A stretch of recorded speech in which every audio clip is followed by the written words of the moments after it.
Salut à toi et bienvenue dans le podcast Libre de toujours voyager. Je suis Joris, l'entrepreneur nomade, et aujourd'hui je reçois l'insolent Raphaël Carteni. Raphaël est un jeune entrepreneur qui a multiplié des sources de revenus passifs, que ce soit dans l'immobilier, les business en ligne ou encore la bourse. Il a quitté les bancs de la fac de médecine pour se lancer avec succès dans l'aventure de l'indépendance financière pour ne pas avoir à échanger son temps contre de l'argent. À travers cette interview, tu vas découvrir le mindset d'un entrepreneur à succès, comment il a développé ses sources de revenus pour être libre de toujours voyager et avoir le luxe de prendre le temps. Salut Raphaël, en direct d'un Starbucks au Costa Rica. Exactement, salut Joris. Merci beaucoup d'avoir accepté de participer à ce podcast. Raphaël, pour ceux qui ne te connaissent pas encore, est-ce que tu peux te présenter en quelques mots ? Ouais, avec grand plaisir. Écoute, déjà, merci à toi, Joris, de m'avoir proposé d'intervenir sur ton podcast. Ça fait super plaisir. Donc, j'essaie d'ajouter un maximum de valeur. Donc, pour me présenter, je m'appelle Raphaël Carteni. Moi, je ne suis pas du tout du Costa Rica à la base, même si j'y suis actuellement. Je suis originaire de la Champagne en France. Et aujourd'hui, expatrié en Estonie à Tallinn. Et voilà, pour me présenter rapidement, j'ai été étudiant en médecine avant. J'ai fait 5 années avant de comprendre que ça n'allait pas du tout être mon délire. Et je me suis reconverti, alors que je ne connaissais rien à tout ça, dans l'entrepreneuriat et l'investissement. Donc aujourd'hui, j'ai différents business sur Internet et j'investis principalement dans l'immobilier, mais également les marchés financiers, les crypto-monnaies. Et je suis également l'auteur de 2 livres papier. Déjà, ce qui m'intéresse, c'est que tu t'es lancé dans la médecine, donc tu as commencé à faire des études supérieures en médecine. En général, quand tu te lances dans la médecine, que tu passes ta première année, que tu as ton PACES, ta voie elle est tracée jusqu'à ta retraite, quoi. C'est ce que tout le monde m'a dit. Et toi, quel a été ton déclic pour sortir de cette ligne toute tracée ? Ouais, alors ça, c'est vraiment quelque chose qu'on m'a beaucoup dit quand je dis que j'ai raté mes études. Mais t'es fou, ta vie était toute tracée, t'allais être médecin, t'allais avoir un bon salaire, la sécurité de l'emploi, pas de chômage, tout ce qu'on entend un petit peu partout. Mais en fait, j'ai très vite compris que j'allais pas être heureux et m'épanouir. C'est pour moi, pour un petit peu plusieurs raisons. C'est que déjà, j'étais arrivé sur les bancs de la fac de médecine pour une raison qui était pas bonne, c'était l'argent. C'est-à-dire qu'avec un ami à moi, en terminale, on s'est dit, on va faire médecine, plus précisément dentaire, pour ouvrir un cabinet dentaire ensemble et rouler en Ferrari parce que son dentiste roulait en Ferrari. Donc, tu comprends déjà que là, c'est une motivation qui n'est pas bonne. Lui a très vite arrêté dès la première année, qu'il n'a pas eu son concours. Moi, j'ai continué. Mais très vite, avec différents stages en fait, à l'hôpital, etc., j'ai compris que la médecine en France, ce n'est pas quelque chose qui allait m'épanouir dans le sens où on ne cherche pas à traiter en fait, les causes de la maladie. On cherche simplement à guérir bêtement avec des médicaments. Donc, il y a partout ça un petit peu les lobbies pharmaceutiques. J'ai vu également aussi dans mes stages à l'hôpital que les gens étaient épuisés par leur travail en fait, parce que généralement, la cause la raison pour laquelle ils étaient hospitalisés, c'était parce que leur travail les usait, des problèmes de cœur, des cancers, des problèmes de poumons, tout ce que tu veux. Et en fait, j'ai découvert ma réalité d'adulte qui m'enchantait pas. Trop de choses qui m'intéressaient pas et je voyais pas en moi un épanouissement possible dans cette voie-là. Donc, je me suis dit, il faut à tout prix que tu t'échappes de là si tu ne veux pas être malheureux toute ta vie. D'accord. Et par quel moyen tu as découvert en fait le monde de la liberté financière ? Écoute, ça a été vraiment par pur hasard. J'ai eu mon concours de première année de médecine du premier coup, en fait. Et en arrivant en deuxième année, je ne sais pas ce qui s'est passé. Je n'ai pas du tout été en mesure de me remettre à travailler les cours. Alors, tout le monde m'a dit, c'est peut-être parce que tu as trop travaillé la première année pour le concours, ce qui était vrai. Hein, c'était vraiment une année de malade. Et les gens me disaient, c'est peut-être que tu as besoin d'un peu de repos. Au pire, prends le temps qu'il te faut. Mais moi, je sentais qu'au fond de moi, il y avait un truc que je kiffais pas. Et en fait, j'allais pas en cours. Au partiel, j'avais 3/20. Je me levais à midi, 13h. Je me couchais à 4h du mat. J'allais en soirée. Je traînais énormément sur Internet. Je jouais aux jeux vidéo. Bref, je sais pas, je faisais un peu de la merde, comme on dit. Je redevenais un petit peu un légume. Et ça m'a permis, en fait, en traînant sur Internet, de tomber sur des sites totalement débiles, à regarder des vidéos débiles, mais aussi à tomber sur des sites qui parlaient d'investissement, d'entrepreneuriat. Et en fait, ça m'a ouvert un nouveau monde et je me suis dit, mais qu'est-ce qu'ils racontent ces gars-là ? Qu'est-ce qu'ils sont en train de me dire de parler d'investissement immobilier alors que tu n'as pas d'argent, que tu n'as pas de capital, que tu n'es pas issu d'une famille riche ? Qu'est-ce qu'ils sont en train de me raconter que tu peux lancer un business sur Internet et voyager en même temps ? Ces gars-là, c'est les nouveaux, Julien, veux-tu gagner 20 000 € par jour en faisant rien sur ton canapé, toi ? L'idée, c'est la nouvelle vague, mais un petit peu plus moderne. Mais j'ai quand même été intrigué, j'ai creusé. D'accord. Commencer par l'investissement immobilier ou le business en ligne d'abord ? Ouais, alors je suis en train d'avoir un doute si c'est… en fait, il faut savoir que je suis très mauvais avec les dates. C'était soit un premier investissement immobilier, soit le lancement de mon business sur Internet autour des étudiants en médecine que j'ai lancé en premier. En fait, j'ai un petit peu tout fait en même temps et assez rapidement. Donc, c'est pour ça que j'ai un petit peu des doutes sur les dates. Tu as réussi à devenir libre financièrement en 3 ans, c'est ça ? Ouais, c'est ce que je dis généralement. Donc, en moins de 3 ans, en prenant en compte la période de formation, c'est-à-dire que vraiment l'encaissement des nouvelles connaissances jusqu'à l'indépendance financière, c'est-à-dire sécurisé, c'est-à-dire c'est pas juste j'ai fait un mois où je peux vivre entièrement sans aide de quelqu'un. C'était vraiment déjà quelque chose d'assez solide. J'ai mis un peu moins de 3 ans. Ouais. D'accord. Et donc, en cumulant l'immobilier et le business Internet. Alors ouais, en cumulant tout ça, immobilier, business internet, un peu de dividendes au début, même si forcément j'avais pas un gros capital investi, donc ça faisait très peu de dividendes, donc c'était principalement internet et l'immobilier. D'accord. Ce qui est assez intéressant, c'est que tu as commencé avec l'immobilier en étant étudiant. Exactement, c'est la petite particularité. Ouais, alors ça, c'est quelque chose que j'ai souvent d'ailleurs des jeunes qui me disent non, mais je peux pas, je suis encore étudiant, ça Ouais, m'intéresse pas ce que tu me dis. Mais on n'est jamais trop jeune pour se lancer. Moi, c'était vraiment une exactement. fausse croyance que j'avais. En fait, j'ai fait mes études et j'avais dans le schéma, voilà, je vais être embauché, je vais avoir 10 ans d'expérience, je vais reprendre la boîte du patron ou je vais créer mon entreprise quand j'aurai 35, 40 ans, où j'aurai assez d'expérience. Mais c'était complètement une fausse croyance qu'on m'avait mis dans la tête quand j'étais étudiant, en fait. Tu n'as pas besoin d'avoir 35 ans et 10 ans de carrière Clairement. pour te lancer dans l'entrepreneuriat. Et quand j'ai des jeunes qui me disent ouais, j'aimerais bien investir dans l'immobilier, mais je suis étudiant, je fais bah, va voir Raphaël, il a écrit un livre sur le sujet, il raconte sa vie. D'ailleurs, ton livre, c'est Exactement. Les bancs de la fac à l'indépendance financière, sans héritage et sans capital. On peut trouver Exactement. sur Amazon. Et, euh, et donc, tu racontes dedans ton parcours et comment tu as fait pour emprunter en étant étudiant. C'est ça, c'est ça. Tu as tout dit en fait. C'est un peu le problème aujourd'hui en France, c'est qu'on a cette mentalité qui fait qu'on transmet entre guillemets à nos enfants ou à nos étudiants l'idée que on pourra pas faire énormément de choses sans être passé par certaines étapes. Alors qu'en fait, finalement, c'est quoi la finalité des gens dans la vie? C'est d'avoir de l'argent, tu vois. Et beaucoup pensent que cette finalité, on peut l'obtenir en obtenant un diplôme, en obtenant un travail, en allant travailler dur pour quelqu'un. Alors que finalement, on peut faire de l'argent sans avoir de diplôme. Aujourd'hui, le diplôme, c'est vraiment un morceau de papier qui prouve, soi-disant, que tu as des compétences spécifiques pour obtenir tel job. Voilà. En fait, qui te dit qu'il faut que tu prouves que tu as des compétences avec un diplôme. Aujourd'hui, si tu as des compétences, tu n'as plus qu'à les appliquer. Voilà, l'immobilier, lancer un business sur Internet, tu n'as pas besoin de diplôme pour prouver à qui que ce soit que tu sais le faire. Il faut simplement le faire et tu as des résultats. Donc, c'est vrai que c'est un petit peu dommage. Et dans ce livre-là, je parle notamment un peu de la mentalité française, je parle un petit peu de tout mon parcours de A à Z, des bancs de la fac à l'impension financière, comme son nom l'indique, où je te montre étape par étape quel a été le parcours que j'ai suivi, premier achat immobilier, mes galères, parce que forcément, ça n'a pas été tout rose quand on vient d'un milieu qu'on ne connaît pas du tout euh, et qu'on essaye de s'y introduire. C'est un peu compliqué de savoir par quelle étape il faut passer. Mais voilà, j'y raconte tout de A à Z, notamment ce fameux prêt étudiant que j'ai utilisé pour investir dans un appartement. Et donc, toi, tu faisais de la location saisonnière sur Reims principalement. Alors, pas sur Reims, sur une ville qui se situe à côté qui s'appelle Épernay, capitale mondiale du champagne, D'accord. euh, où il y a énormément de voyageurs qui viennent pour visiter les maisons de champagne. C'est quelque chose qui m'avait tilté à l'époque de me dire, je comprends pas, il y a énormément de touristes, mais il y a zéro offre en saisonnier. Et ça m'avait fait longtemps hésiter à me demander est-ce que je dois lancer un appartement en saisonnier sur cette ville ou pas. J'avais pas osé à l'époque parce que je savais pas exactement comment m'y prendre pour faire une étude de marché ou comment vérifier qu'il y avait une demande. Mais au bout d'un moment, ça m'a trop frustré de me dire, je vois tous ces touristes qui arrivent, qui dépensent à mort dans le champagne, qui dépensent à mort dans les beaux hôtels, qu'il n'y a pas de Airbnb. J'ai quand même tenté de mettre un Airbnb en me disant, voilà, si ça marche pas, il y a une solution de backup de louer à long terme. Et je me suis rendu compte que non, la demande était bien là, il y avait simplement pas d'offre. Donc ça, c'est déjà la bonne réflexion de détecter un besoin et de créer une offre en face en se disant, voilà, de toute façon, dans le pire des cas, tu évaluais déjà tes risques et dans le pire des cas, tu avais ton backup derrière. C'est exactement ça. Le prévisionnel avait été fait en fonction de deux scénarios, c'est-à-dire le scénario optimiste où vraiment ça marche en saisonnier, et le scénario moins optimiste, on va dire, mais qui reste optimiste parce que c'était rentable, où fallait louer à long terme son appartement. En immobilier, tu as investi sur combien de biens à peu près? Alors aujourd'hui, j'ai 3 biens plus une maison en colocation qui est en compromis actuellement et je suis en pleine recherche d'autres immeubles. Euh, j'ai fait une grosse pause en fait dans mon parcours d'investisseur immobilier dans le sens où je me suis expatrié à l'étranger, j'ai quitté la France. Et forcément, quand on s'expatrie, qu'on crée une nouvelle société, c'est beaucoup plus compliqué pour les banques parce qu'on a un petit peu une bête noire. Tu sais, on n'est plus en France, on peut être résident fiscal français et on n'a pas de bilan. Mais je souhaitais continuer d'investir en France parce qu'en France, comme tu dois le savoir, on a l'effet de levier qui est quand même quelque chose de bien français et qui est très puissant pour investir dans l'immobilier de façon très rapidement et se générer des capitaux conséquents patrimoine immobilier.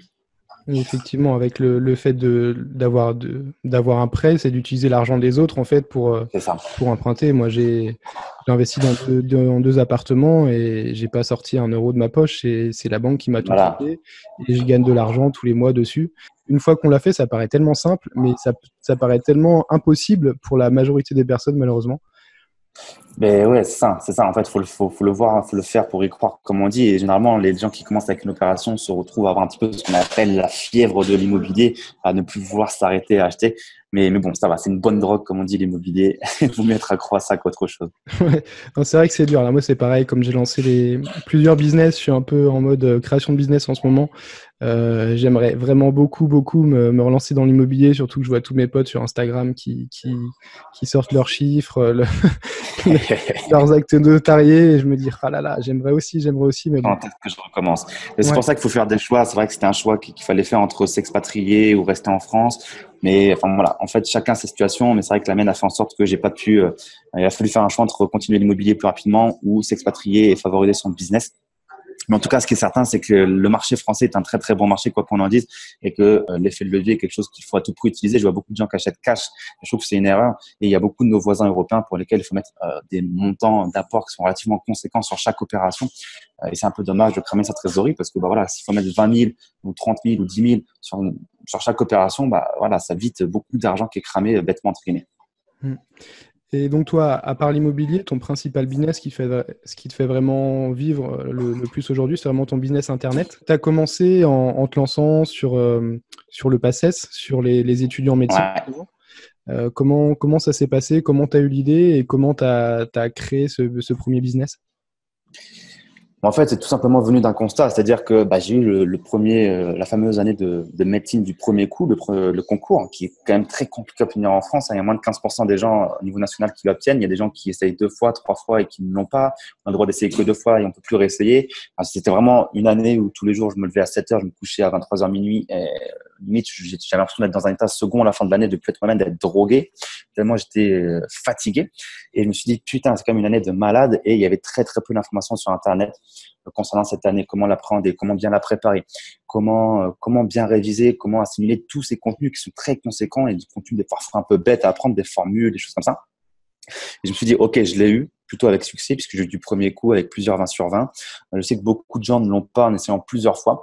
Moi, je suis venu, j'avais pas forcément des notes de malade au lycée, puisque j'avais 12 sur 20, j'ai eu une mention assez bien bac, donc j'étais vraiment un personnage lambda, entre guillemets. Je me suis dit, encore une fois, je sais qu'il y a un besoin, il y a beaucoup de gens qui cherchent des informations, mais il n'y a pas d'offre, il n'y a pas de contenu, il n'y a pas de livre, il n'y a pas de formation pour apprendre aux étudiants, aux futurs étudiants, comment bien apprendre à l'AD. Donc, tout simplement, je me suis dit, allez, c'est parti, on va tenter. C'était l'époque où je découvrais un petit peu le délire des business Internet, de l'indépendance financière, la liberté géographique. Et je me suis dit, peut-être que c'est ce business qui va me permettre de devenir libre géographiquement, et de vivre où je veux, quand je veux et faire ce que je veux. Okay, toi, c'était une petite parenthèse, c'était vraiment un objectif que tu avais de pouvoir être libre de voyager quand tu voulais, où tu voulais? Ouais, exactement. J'étais enfermé à Reims. Je sais pas si tu connais cette ville, mais c'est une ville qui est pas forcément très sexy, qui est très sympa quand on est touriste pour aller visiter le Champagne.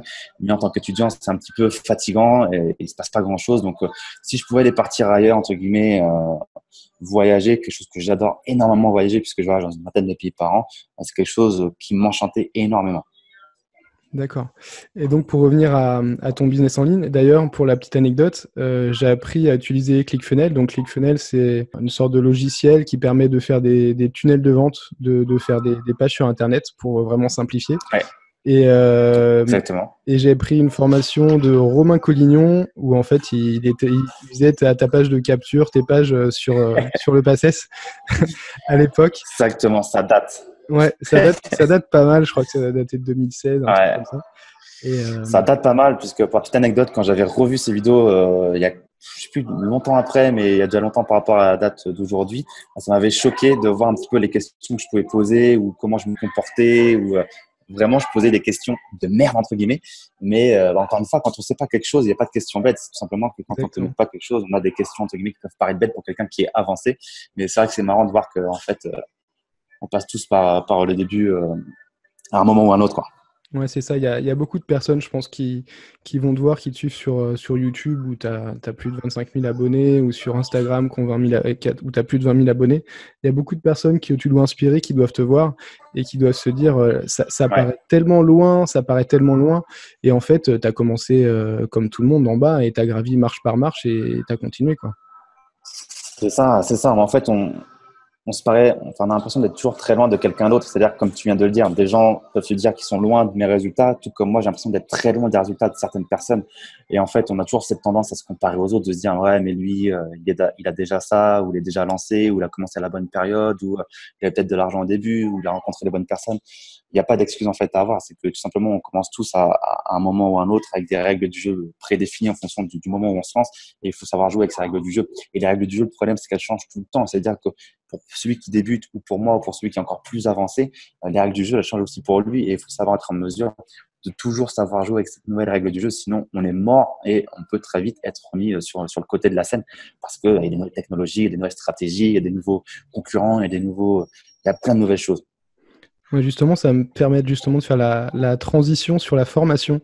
Comme tu disais, il faut toujours être au goût du jour, surtout sur Internet où ça évolue très très Ouais, vite. Encore c'est dans clair. l'immobilier, bon voilà, tu as quelques lois qui passent de temps en temps, mais Mais ça sur prend du Internet, temps. il faut toujours se former, c'est sans cesse en évolution. Comment tu as commencé à te former et comment tu continues à te former aujourd'hui? Alors, comment j'ai commencé à me former? J'ai commencé à me former en regardant un petit peu tout ce qui était présent sur Internet, tout ce qui était gratuit au début, en me disant, on va déjà essayer de voir un petit peu ce qu'ils disent. Au début, on n'est pas forcément prêt à investir parce qu'on ne sait pas vraiment vers quoi on se lance. Mais au fur et à mesure, j'ai compris que le savoir est une arme, hein, comme on dit, c'est quelque chose qui est très connu, mais tellement vrai. Euh, Si on n'a pas la connaissance, on peut pas appliquer les choses avec succès. C'est-à-dire que maintenant, je me forme aux États-Unis. Justement, il y a encore une semaine, j'étais aux États-Unis pour suivre des séminaires sur la vente et le marketing. Et il y a un intervenant qui a dit, euh, voilà, si aujourd'hui vous ne faites pas 1 million de dollars, euh, on va dire, tu fais, je sais pas, 5 000 dollars, tu fais pas 1 million, eh bien le delta c'est 900 000 dollars. Et en gros, il te disait que tout ce que tu ne sais pas pour faire 1 million de dollars te coûte 900 000 dollars à l'année. Et en fait, voilà, tout est dans la connaissance. C'est-à-dire que si tu n'as pas l'info, tu peux rester longtemps bloqué sur des plateaux, stagner, voire même régresser parce que les autres ont l'info et continuent d'avancer. Là, aux États-Unis, c'est la première année que j'y allais pour me former. J'ai fait 10-12 jours de séminaire.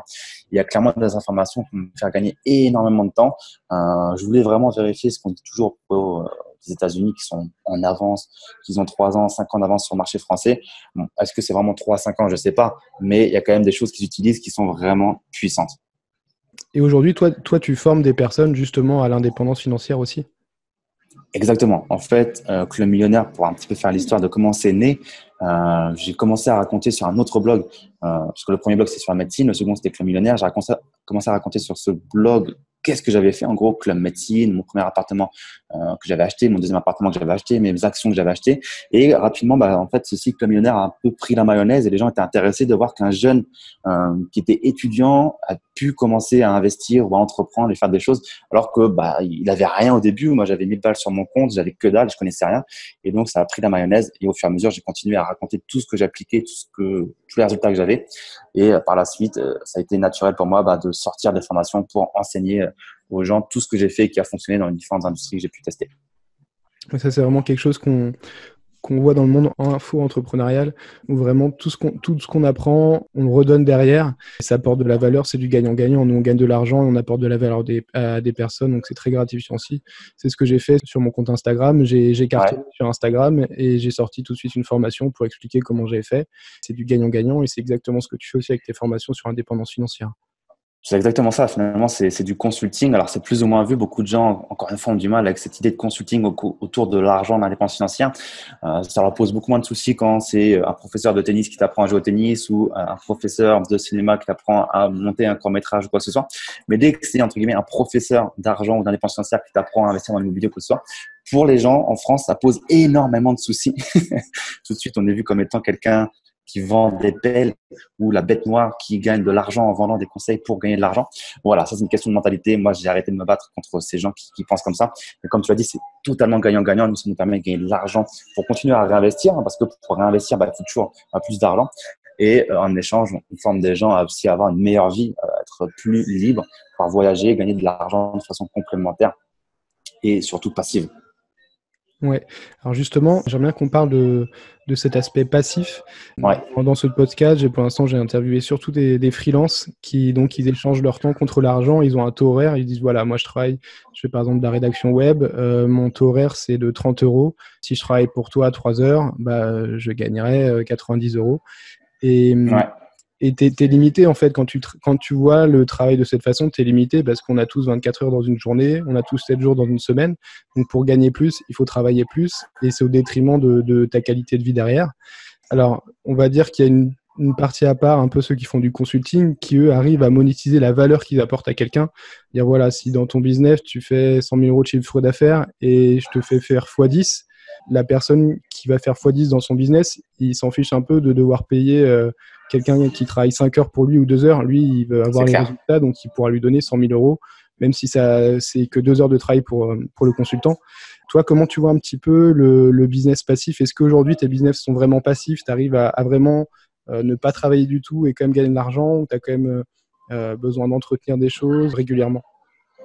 Alors, on va tout de suite casser entre guillemets un mythe. C'est vrai que sur Internet, il y a beaucoup de gens qui peuvent prétendre gagner énormément d'argent sans rien faire autour d'un business Internet. Alors voilà, il est entièrement possible de déléguer des business sur Internet, hein, ça se fait entièrement.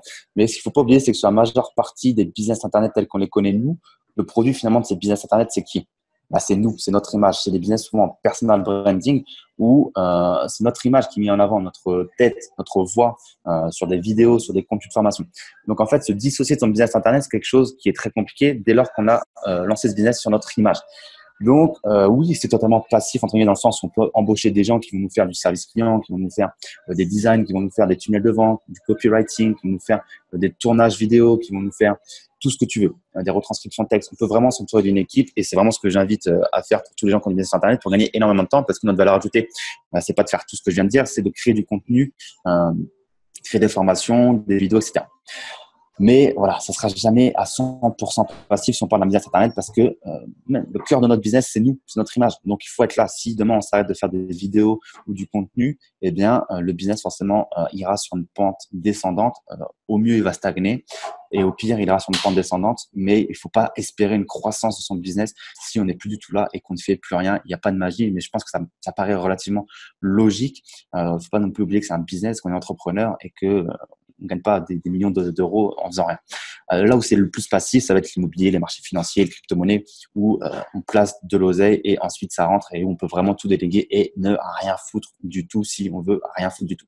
On peut, par exemple, dans l'immobilier, s'entourer d'un chasseur, ensuite d'un gestionnaire, ensuite d'un courtier, ensuite d'artisan et vraiment ne rien faire.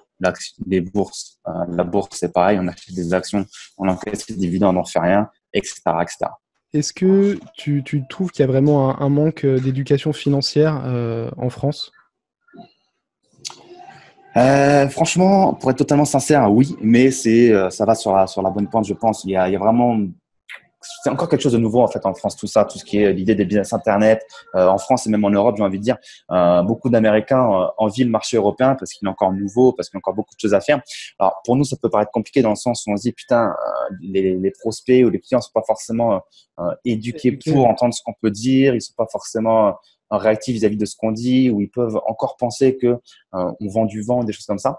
Mais les Américains, eux, pensent l'inverse, au contraire, que c'est une bonne chose de devoir encore éduquer son marché parce que il est quand même conscient qu'il y a quelque chose, même s'il n'est pas éduqué à 100%. Donc, c'est-à-dire qu'il y a un travail positif à faire pour faire en sorte que de plus en plus de personnes soient sensibilisées à tout ça et comprennent que il y a un réel intérêt autour de tout ça. De toute façon, on le voit au niveau des chiffres de l'infoprenariat et du business Internet en France, en Europe, tous les chiffres sont dans le vert, ça ne fait que grossir et c'est une tendance qui va continuer de se marquer.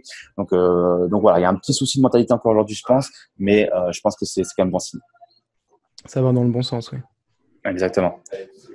Tu me parlais tout à l'heure justement de déléguer certaines tâches. Est-ce que toi, tu as une équipe vraiment autour de toi qui t'accompagne quotidiennement? Ouais, alors si tu parles du business internet, bien évidemment, j'ai une équipe pour faire tout ce qui va être journée de tournage vidéo, montage, upload. Pour tout ce qui va être retranscription de texte, j'ai quelqu'un. Pour tout ce qui va être design, j'ai quelqu'un. Pour tout ce qui va être j'ai une assistante qui me fait un petit peu tout s'il faut m'aider dans l'organisation d'événements ou dans la collecte de data ou des choses comme ça. Bref, j'ai souvent quelqu'un pour quelque chose que j'en ai besoin. Ma valeur ajoutée, moi, aujourd'hui, c'est la création de contenu, hein, formation, de vidéos YouTube. Donc, j'essaie vraiment de m'entourer au maximum du plus de personnes là où je peux le déléguer le plus. Ça, c'est une erreur qu'on voit souvent chez les débutants. Je pense qu'on a tous fait. C'est vraiment au début de vouloir tout contrôler, tout faire et se rendre compte qu'on se crame vraiment à… En fait, le business, c'est pas un sprint, c'est un marathon. Donc, il faut y aller doucement mais sûrement, bien s'entourer et c'est comme ça vraiment qu'on peut grossir. C'est clair, mais c'est vraiment pas quelque chose d'évident. On peut le dire, on peut le comprendre qu'il faut déléguer, mais je peux comprendre également les gens qui ont du mal à déléguer parce que trouver la bonne personne, ça peut être très compliqué. Quand on commence son business, on n'a pas forcément énormément d'argent non plus pour tout déléguer parce qu'on n'a pas forcément encore des produits qui marchent et qui dégagent forcément des gros bénéfices. Au début, on a peut-être des produits qui se vendent pas, on essaie de comprendre pourquoi, on essaie de chercher encore son marché, on essaie de chercher son avatar. Donc, c'est pas forcément évident. Donc, c'est vrai qu'au début, je pense que c'est inévitable de passer par l'étape où on doit tout faire soi-même. La compta, les tunnels de vente, le montage, toutes les tâches un peu chiantes, répondre aux emails, le SAV. Mais au moins, ça nous apprend ce que c'est. Et ça nous apprend également à quel prix déléguer cette tâche. Euh, Est-ce que en fonction de sa difficulté ou pas. Ouais. Et toi, comment tu trouves tes personnes? T'as un réseau? C'est un peu un réseau de bouche à oreille qui te donne ces personnes? Ouais, alors ça dépend. Il y a deux leviers, on va dire. J'aime beaucoup fonctionner par le bouche-oreille parce que là, quand on sait que quelqu'un s'est servi de cette personne, est passé par les services de cette personne et que ça a bien marché, eh bien, ça rassure et c'est cool. C'est là où on va le droit au but, entre guillemets. Et également, il y a un autre levier que j'utilise, c'est le site peut-être que tu connais, upwork.com et que les gens connaissent, qui est excellent pour trouver des prestataires dans le monde entier qui peuvent t'aider sur ton business. C'est-à-dire que toi, tu publies une annonce, un petit peu comme sur le Bon Coin, tu dis, bah voilà, je recherche ça, ça, ça, ça, ça, ça, ça, ça. Et ensuite, des gens vont venir postuler et mettre une lettre de motivation pour défendre un petit peu leur candidature et te dire, ah, voilà, moi, je peux faire ça pour toi, je suis à tel prix horaire, etc., etc. Et ensuite, tu n'as plus qu'à choisir ton prestataire et à bosser avec lui. D'accord. On va venir un petit peu sur le thème du voyage. Alors, Raphaël, en ce moment, là, tu es au Costa Rica. Juste avant, tu étais aux États-Unis. Tu as traversé les États-Unis. Et il me semble que Ouais, tu étais à Punta Cana ou pas loin. Si je aussi, bien sur également. ton Instagram, voilà. Tu sais déjà tout. Tu voyages vraiment beaucoup, plus que moi, je pense. Ouais. À mon avis, tu es bloqué par tes 6 mois par an que tu dois passer en Estonie. Euh, Exact. Comment tu choisis justement tes voyages? Qu'est-ce que tu aimes faire pendant tes voyages? Alors, comment je choisis mes voyages? J'aime bien les choisir un petit peu au feeling. Tu vois, là, je devais aller me rendre aux États-Unis pour 3 événements business. Donc, naturellement, j'avais jamais fait l'Amérique du Sud. Donc, naturellement, je commence à redescendre vers l'Amérique du Sud. Donc, là, on est au Costa Rica. Je sais pas exactement vers où je vais aller après. En fait, je sais même pas du tout où je vais aller après. Ça va dépendre du feeling, de comment je me sens au Costa Rica, si j'ai envie de partir ou pas et de ce qu'il y a à faire à côté. Mais, euh, mais voilà, je sais même pas c'était quoi ta deuxième question. J'ai déjà oublié. Je suis parti en freestyle direct. Euh, qu'est-ce que tu aimes faire pendant tes voyages? Ah, qu'est-ce que j'aime faire? Ce que je fais un petit peu partout, tous les jours, ou en Estonie, un peu n'importe où. En fait, j'aime pas être le touriste un peu qui arrive dans un nouveau pays, qui est excité à fond, qui dit, oh ouais, je dois faire ça, je dois faire ça, je dois faire ça, qui se fait un planning et qui à la fin, profite même pas, toi, qui est un peu en mode touriste rat race, toi, de 8h à 9, je petit-déj, après 9h à 10h, je dois aller voir ça, 10h à 11h, je dois faire ça. On réserve un resto pour ce soir. Non, moi, j'arrive, toi, je suis arrivé hier soir, à 21h, je suis sorti, j'ai pris le premier resto qui est venu, j'ai mangé, je vais aller me coucher, je me suis levé ce matin. Donc là, il est encore le matin, il est 14h, je crois. Euh, j'ai même pas cherché à aller voir des trucs touristiques. Je suis arrivé au Starbucks, j'ai pris un petit thé. Et là, je suis avec toi, je fais une interview. Là, je vais sortir, je vais acheter ma carte SIM. Je vais marcher un petit peu sans trop savoir où je vais aller parce que j'ai pas du tout regardé la carte. Et puis après, je vais prendre un resto si j'ai faim. Enfin, je vais pas chercher à faire des activités de malade. J'ai juste vivre ma vie de tous les jours. Tranquillement, sauf que j'ai un nouvel environnement, des nouveaux cafés, des nouvelles personnes, un nouveau langage, des nouveaux restos, et c'est un dépaysement, et rien que ça me suffit. Donc, tu vois, j'ai vu quand même qu'il y a des activités à faire, qu'apparemment il y avait des beaux parcs avec des très beaux papillons, qu'il y avait des courses de taureaux. Voilà, ça peut être stylé d'aller voir, mais je vais pas me dépêcher à me renseigner sur tout, aller voir l'office de tourisme pour me dire, allez, il faut que j'arrive au plus vite. Si ça se fait, ça se fait. Si ça se fait pas, ça se fait pas, toi. Ouais, c'est un peu, je pense, le truc qu'on a quand on sort de cette ride race et qu'on a un univers de possibilités devant nous, que ce soit en voyage et en choses à voir. On était à une habitude, on avait 5 semaines par an pour voir tout ce qu'on pouvait voir, pour se reposer et pour voyager à fond. Et on était comme des malades à faire tout ce qu'on pouvait faire. C'était vraiment un sprint. Et là, en fait, non, on peut juste de la ville où on est, du pays où on est. Et ça, je pense, c'est un grand, grand luxe. En fait, c'est exactement ça. Le luxe, en fait, c'est quoi? C'est d'avoir le choix. Souvent, les gens pensent que l'argent est important, qu'il faut vraiment avoir de l'argent pour voyager ou énormément d'argent, entre guillemets. Alors, c'est vrai, il en faut un minimum parce que les hôtels, les avions, tout ça, c'est pas gratuit.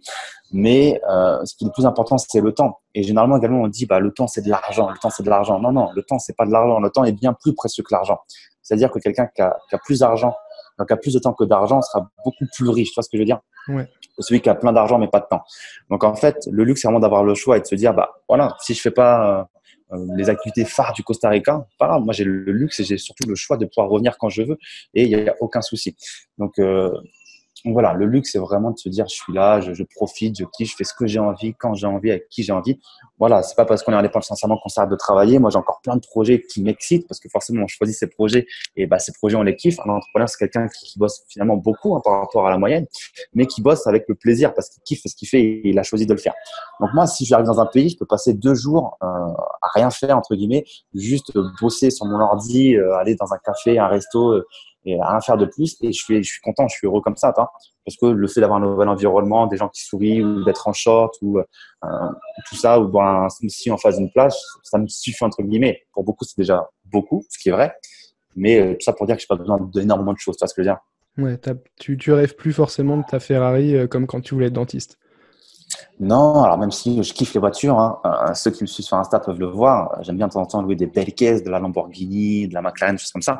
Et quand je suis dans des destinations qui s'y prêtent, j'hésite pas à le faire, notamment quand j'étais à Dubaï, des choses comme ça. Voilà, quand tu es au Costa Rica, tu vas pas sortir une Lamborghini. Déjà, je suis même pas sûr que tu peux en louer. Et puis, je me sentirais pas à l'aise quand il y a des différences de revenus qui sont énormes. Tu te sens pas forcément à l'aise de te sortir une Lamborghini alors que tu as des gens à côté qui font la manche, qui sont pas bien, toi. Ouais.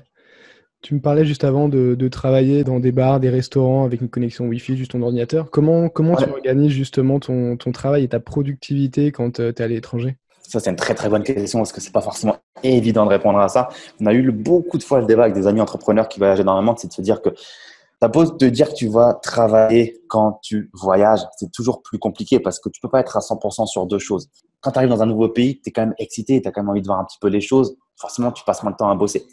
Mais tu as quand même envie de bosser. Tu vois, donc, c'est toujours un peu compliqué. Tu as toujours un petit peu cette dualité parce que tu kiffes les deux. Tu kiffes voyager et tu kiffes bosser. Donc, c'est toujours dur d'avoir un équilibre, d'autant plus que tu perds beaucoup de temps dans les transferts, dans les décalages horaires où tu es éclaté, ou des choses comme ça. Donc, quand tu es à la maison, quand je suis en Estonie, à Tallinn, c'est là où je suis réellement le plus efficace parce que, voilà, toi, là, au Costa Rica, pour l'instant, je me suis réveillé ce matin, j'ai pas fait grand-chose, il est déjà 14-15 heures. Enfin, voilà, on a fait l'interview ensemble, ce qui est déjà énorme. Mais je sais que ça va être une journée relativement light parce que c'est mon premier jour et que là, je vais aller marcher en ville et puis après, je vais boire un verre ou je sais pas, et je vais pas faire grand-chose. Mais encore une fois, j'ai le choix, toi. Donc la productivité, voilà, c'est un grand débat, c'est un grand choix. Enfin, c'est un grand sujet, on pourra en parler longtemps. Mais généralement, j'essaie de me lever le matin en me disant quelles sont les 3 tâches les plus importantes que tu dois faire aujourd'hui, celles qui vont te ramener de l'argent tout de suite ou celles qui auront un impact le plus grand tout de suite. Je l'ai fait et le reste, c'est relativement, on va dire, secondaire, puisque normalement, tu as ton équipe qui est derrière pour assurer les tâches un peu moins principales. D'accord, donc vraiment, tu fonctionnes vraiment avec des tâches journalières. Tu dis, bon, aujourd'hui, ça sera ça, ça, ça, et ça sera fait coûte que coûte. C'est relativement ça. Voilà. J'essaie de prioriser le plus important. Alors après, il m'arrive qu'il y ait des jours où je ne joue pas à l'ordinateur, que très peu, toi. Mais voilà. En fait, il y a pas de règle. En fait, c'est vraiment au feeling, au jour le jour, en fonction des projets sur le feu et de l'importance de certaines tâches à effectuer. Par exemple, là, je suis sur un financement d'une maison en colocation à distance. Enfin, que je traîne, toi. Faut appeler les banques rapidement parce que c'est des rendez-vous téléphoniques à distance, c'est des négociations à distance. C'est pas quelque chose de très formel, entre guillemets. Normalement, tu te rends directement à la banque et tu négocies en face à face. Donc, c'est quelque chose d'un petit peu nouveau pour les banques. Donc, je sais qu'il y a des spécificités qui font que faut pas que je traîne. Sinon, mon délai d'obtention de prêt dans le compromis peut très vite être dépassé. Donc, toi, en ce moment, quand je me lève, je démarche les banques et je fais tout ça. C'est quelque chose d'important, toi. Donc, je peux pas me dire aujourd'hui, je le fais pas parce que sinon, je sais que je perds un jour et un jour, ça peut être long, ça peut avoir des conséquences. D'accord. Après, donc, le Costa Rica, tu me disais que tu sais pas du tout où tu vas. Si tu veux, je suis au Panama Non. dans quelques semaines. Ah ouais? Dans combien de temps? Dans tout juste une semaine, je serai au Panama là, pendant 3 semaines. Donc, si Sérieux? on s'y rejoigne. Tu vois, c'est excellent parce que c'est toujours. Tout à l'heure, tu m'as posé la question et j'ai pas répondu. C'est ce genre d'opportunités qui font que je change mes plans de voyage. Parce qu'à la base, je devais peut-être aller au Mexique pour le spring break. Après, on avait vu le Panama avec mon pote, mais on ne savait pas trop. On avait vu également le Nicaragua au nord, on ne savait pas trop. Hier soir, j'ai vu sur Instagram, par pur hasard, le Honduras, où il y avait un endroit magnifique. J'étais en train de me chauffer pour y aller. Et tu vois, là, si tu me dis que dans une semaine, tu es au Panama, je sais que c'est à côté et que c'est vraiment facile d'y aller en avion. franchement, why not, tu vois. Et pour le coup, j'ai vu que tu voyageais pas mal avec des personnes qui ont le même mindset que toi, des entrepreneurs aussi. Pour le coup, Ouais, c'est un peu la même chose. Moi, au Panama, je vais rejoindre quelqu'un qui fait un gros du e-commerce sur Amazon. Et pour le coup, ok, on s'est rencontrés à un mastermind en Italie. On a fait une semaine mastermind sur le e-commerce. Et lui, il est en train de excellent, s'expatrier au Panama. Et il nous a fait, quand excellent. vous venez, ok, on a pris nos billets. Et puis, il nous dit, voilà, quoi. Donc, c'est vraiment des opportunités. Bah, Et écoute, ce qui est super, c'est que c'est voilà, clair. tu voyages et en plus, tu t'instruis en même temps, quoi. Tu t'ouvres l'esprit et c'est que du bonus. C'est exactement ça. Toi, on va en parler en off, mais avec grand plaisir pour venir au Panama. Mais c'est vrai que je voyage beaucoup avec des amis qui sont finalement un peu comme moi, qui sont entrepreneurs, investisseurs, indépendants financièrement, qui ont cette opportunité de pouvoir voyager, qui ont ce luxe, entre guillemets. Et c'est vrai qu'on kiffe et en même temps, on mastermind tout le temps, on network tout le temps. Ah, tiens, tu as fait ça, tu as eu des résultats. Ah, tu peux me montrer cet outil, comment tu t'en sers. Ah, tu peux me montrer ça. Et en fait, c'est de la formation, on ne s'en rend pas compte, mais on se forme en même temps, mais de façon très concrète parce que c'est une expérience de terrain. Et l'expérience de terrain, elle est vraiment très importante. Encore une fois, dans son entourage, c'est primordial. J'adore dire que c'est pas qui on connaît. Enfin, c'est pas ce qu'on connaît, pardon, c'est parfois également qui on connaît et souvent qui on connaît. Donc, être très bien entouré, c'est très, très important. Toi, tu travailles bien ton réseau. On te voit souvent même beaucoup dans des événements. D'ailleurs, je crois qu'on s'était croisé la première fois en événement séminaire sur Paris à QLRR. C'est possible, ouais. J'ai revu un mastermind à l'île Maurice, pareil, QLRR. Et Ouais, tu es souvent justement dans des séminaires dès qu'il y en a en région parisienne. Et d'ailleurs, en Estonie où tu es à Tallinn, tu as aussi un bon réseau, un bon noyau dur de très bons entrepreneurs. Est-ce que c'est pour ça ouais. que tu as choisi aussi Tallinn? Honnêtement, pas du tout, parce que quand je suis arrivé à Tallinn, il y avait presque personne.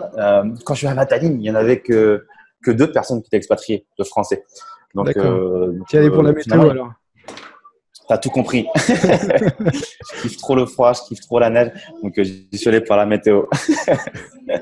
Non, j'y suis allé parce qu'en fait, j'ai senti qu'il y avait un engouement sur ce pays, de cette ville, et que beaucoup de gens allaient arriver, et que en fait, ce choix est arrivé au bon endroit au bon moment. Je sais pas s'il y a du hasard dans la vie, mais en tout cas, c'était le moment où il fallait que je m'expatrie. On m'a présenté cette opportunité. Je suis allé voir, ça m'a chauffé, ça m'a intéressé. J'ai eu une bonne surprise vis-à-vis du pays. Je me suis dit pourquoi pas, toi. Et en fait, je peux pas t'expliquer autrement parce que moi, je suis plutôt un mec des pays chauds. Toi, je suis d'Italie du Sud à la base, donc j'aime bien le chaud. Mais finalement, je suis arrivé en Estonie, toi, donc rien à voir. C'est vrai que moi aussi, je m'intéresse un petit peu à l'expatriation parce que pour le coup, je suis quasiment jamais en France et en travaillant en ligne, tu te dis, voilà, c'est vrai que les impôts en France, ils font assez mal au final. Tu travailles beaucoup pour l'État Clairement. français, beaucoup pour Ouais, Facebook avec la publicité et c'est tu te dis, clair. bon voilà, est-ce que c'est utile que je reste en France? Donc c'est aussi un sujet qui m'intéressait. Je sais qu'il y a beaucoup de nomades digitaux qui se disent, bah voilà, moi je suis toujours à droite à gauche, je suis jamais dans le même pays, C'est je clair. vais jamais me faire attraper par les impôts. Alors ça, c'est une fausse croyance. Il faut vraiment faire très très attention avec tout ce qui est fiscalité. D'ailleurs, je pense que tu as Clairement. aussi une formation, je crois, sur les offshore. Exactement, je parle de fiscalité et d'expatriation, je parle de tout ce que j'ai mis en place pour m'expatrier, le processus de A à Z. Mais comme tu l'as dit, c'est vrai que tu ne peux pas faire n'importe quoi avec la fiscalité. Faut s'entourer de gens qui se sont déjà expatriés et qu'on consulte des avocats ou soi-même consulter des avocats. Parce que bon, même si c'est vrai que quand tu t'expatries, c'est plus difficile pour la France de venir te rechercher parce que c'est des procédures, des choses comme ça pour te contrôler qui sont plus lourdes, mais tu es à l'étranger. C'est pas pour autant qu'elle t'oublie si elle se rend compte que tu as fait de la merde, que tu t'es pas expatrié dans les règles de l'art. Donc, faut pas faire n'importe quoi, c'est clair. Mais ça, c'est aussi un peu la mentalité française. Moi, dès que je dis que je m'intéresse un petit peu au domaine du offshore, alors c'est complètement légal, il n'y a rien d'illégal, c'est tout à fait légal. Mais tout le monde commence à grincer les dents en disant ouais, tu as pu payer tes impôts en France alors que tu es français. Et c'est les mêmes qui vont être les premiers à essayer de payer quelque chose au black pour pas payer la TVA dessus. Non, Et- mais c'est vrai que le mot offshore, en fait, dans la bouche des Français, c'est un gros mot. Ça peut être associé à des activités illégales, mais ouais. tout comme ça peut être associé à des activités légales. Une société offshore, c'est tout simplement une société dans laquelle son dirigeant n'est pas résident. Il n'y a pas d'intérêt économique. Donc, il peut y avoir des montages fiscaux totalement légitimes avec des sociétés en offshore. Bref, je pense que c'est un petit peu compliqué d'en parler sur ce podcast. Mais en tout cas, c'est pas du tout un gros mot. Comme tu l'as dit, encore une fois, la mentalité française fait que ça peut être un peu mal vu. Ouais. Et c'est vraiment quelque chose à prendre en compte quand tu fais du business en ligne et que tu crées vraiment un business en ligne. Le fait de pouvoir s'expatrier, c'est intéressant. Pour moi, c'est une étape obligatoire et petit conseil également pour ceux qui souhaiteraient s'expatrier, faites-le avant d'avoir créé une structure commerciale en France. Idéalement, faites le switch d'auto-entrepreneur à expatrié. Évitez de créer une structure commerciale en France type SARL ou EURL ou SAS ou ce que vous voulez. Parce que, en fait, le gouvernement français pourrait se demander pourquoi vous fermez une entreprise qui fonctionne, qui fait du chiffre d'affaires, pourquoi vous la fermez du jour au lendemain. Il pourrait s'intéresser à vous. Ça pourrait faire un petit peu un voyant en rouge pour venir vous contrôler et vérifier ça. Donc, même si vous êtes en règle, c'est toujours relou de se taper un contrôle pour justifier de pourquoi vous fermez la société et d'exprimer votre souhait de partir de la France. Ouais, je crois qu'en plus, tu as une exit tax qui est assez conséquente si tu fermes ta société en France pour la rouvrir à l'étranger. Alors, ouais, l'exit tax, il y a des conditions bien précises. Généralement, si la société est toute petite, elle vient juste d'être créée, vous n'y serez pas soumis. Mais encore une fois, à vérifier avec un avocat fiscaliste et en fonction du moment où vous expatriez, parce que en fonction du moment où vous faites ce podcast et du moment où vous allez vous expatrier, potentiellement, il y a encore de nouvelles choses qui vont changer. C'est sûr. Ouais. C'est que la fiscalité est un business. Ouais, exactement. Pour finir, j'aimerais poser une petite question. Selon toi, quelles sont les compétences que tout le monde doit avoir vraiment pour réussir en général dans l'indépendance financière? Savoir vendre. La compétence, c'est savoir vendre. Si tu es bon en vente et en marketing, tu pourras faire ce que tu veux. Tu pourras toujours vendre quelque chose et t'en sortir.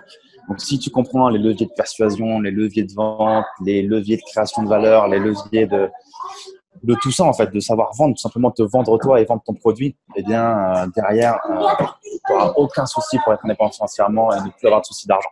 Ok, super. Tu sais quoi, on est vraiment sur la même longueur d'onde. C'est avec ces mots-là que j'ai fini le dernier podcast. C'est vrai? C'est exactement ça, ouais. Un truc de malade. Voilà, on est alignés. Bon, super. Merci beaucoup, Raphaël, en tout cas, d'avoir participé à ce podcast. Et puis peut-être qu'on se croisera au Panama. Ce sera avec plaisir. Écoute, merci à toi. Ça m'a fait grave plaisir de partager un petit peu de contenu. J'espère que ça a plu aux différentes personnes qui sont en train de nous écouter. Et puis, écoute, avec grand plaisir pour le Panama. On va s'en parler en privé. Moi, je suis chaud. Ouais. Et pour finir, où est-ce qu'on peut te retrouver? Alors, où est-ce qu'on peut me retrouver? On peut me retrouver sur mon site internet clubmillionnaire.fr, sur Instagram, tapez Club Millionnaire dans la barre de recherche, ou encore sur YouTube en tapant Club Millionnaire ou Raphaël Carteni. Vous allez facilement pouvoir me trouver. Je suis plus présent sur YouTube et Instagram. Et donc, il y a ton livre, Des bancs de la fac à l'indépendance financière, qu'on trouve sur Amazon. J'ai regardé tout à l'heure, il a 205 avis et 5 étoiles. Donc, c'est vraiment du très beau apparemment. Ce livre. Je sais que c'est un peu compliqué de le dire quand on est l'auteur du livre, mais honnêtement, les gens kiffent le livre parce que j'ai écrit dedans comme je te parle là, je te parle à la cool, j'ai écrit à la cool, c'est pas du Balzac comme on dit, et je te donne vraiment une expérience de terrain de tout ce que j'ai fait, les bons côtés, les moins bons côtés, les galères que j'ai eues. Donc les gens le kiffent. Donc voilà, vous pouvez l'acheter sur Amazon ou directement sur mon site internet. Il est offert sur mon site internet, c'est simplement à payer les frais de livraison et ça arrive directement chez vous. Merci beaucoup, Raphaël, et à très bientôt. Merci à toi, Joris. À très vite. Un grand merci d'avoir écouté ce podcast jusqu'au bout. Tu retrouveras dans la description tous les liens que nous avons abordés dans la discussion. Et n'hésite pas à interagir avec le podcast, à liker, à partager, à commenter, à t'abonner, à mettre 5 étoiles selon la plateforme où tu l'as écouté. Ça va vraiment m'aider à diffuser ce podcast au plus grand nombre. Et n'hésite pas à t'abonner vraiment si tu veux écouter à nouveau les prochains podcasts où j'interviewerai des nomades digitaux, aussi des grands voyageurs. Pour ma part, tu peux me retrouver sur Instagram principalement à entrepreneur-nomade ou sur mon site entrepreneurnomade.com. Tu peux télécharger aussi dans la description mon e-book gratuit Libre de toujours voyager où je te partage mon expérience de nomade digital. À très vite.